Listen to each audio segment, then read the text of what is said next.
शेर जंगल का राजा था। बहुत दिनों से उसने अपनी ताकत का नमूना किसी जानवर को नहीं दिखाया था। शेर के शांत व्यवहार से जंगल में ये बात होने लगी कि अब शेर में ताकत नहीं बची है और वो राजा बनने के लायक नहीं है। सभी जानवरों को ऐसा लगने लगा, पर किसी में शेर से यह बात कहने की हिम्मत नहीं थी। और शेर को भी इस बात का अंदाजा नहीं था कि लोग अब उसके पीछे बातें करने लगे हैं। तभी लोमड़ी ने एक सभा बुलाई और कहा, अब हमारा राजा कमजोर हो गया है, अब हमें नए राजा की तलाश करनी चाहिए।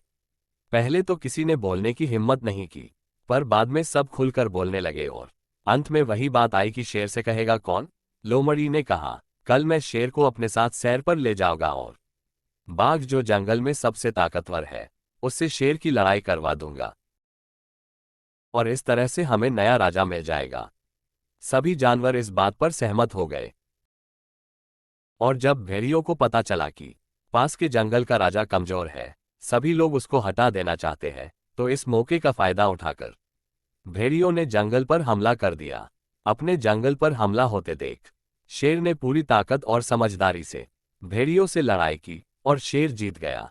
शेर की ताकत और समझदारी देख सबको अपनी गलती का एहसास हुआ और सबने अपनी गलती की माफी शेर से मांगी। शेर ने सबको माफ कर दिया और कहा, अगर किसी के मन में कोई ऐसी बात आती है, यही वो सीधा मुझसे आके कहे, मैं हमेशा सबकी बात सुनने को तैयार हूं। इस कहानी से हमें ये शिक्षा मिलती है कि किसी शांत और दयालु व्यक्ति को हमें कमजोर नहीं समझना चाहिए और कोई भी राजा सिर्फ ताकत से राजा नहीं बन सकता। उसके लिए संयम, समझदारी और साहस जैसे उनके गुणों की आवश्यकता होती है।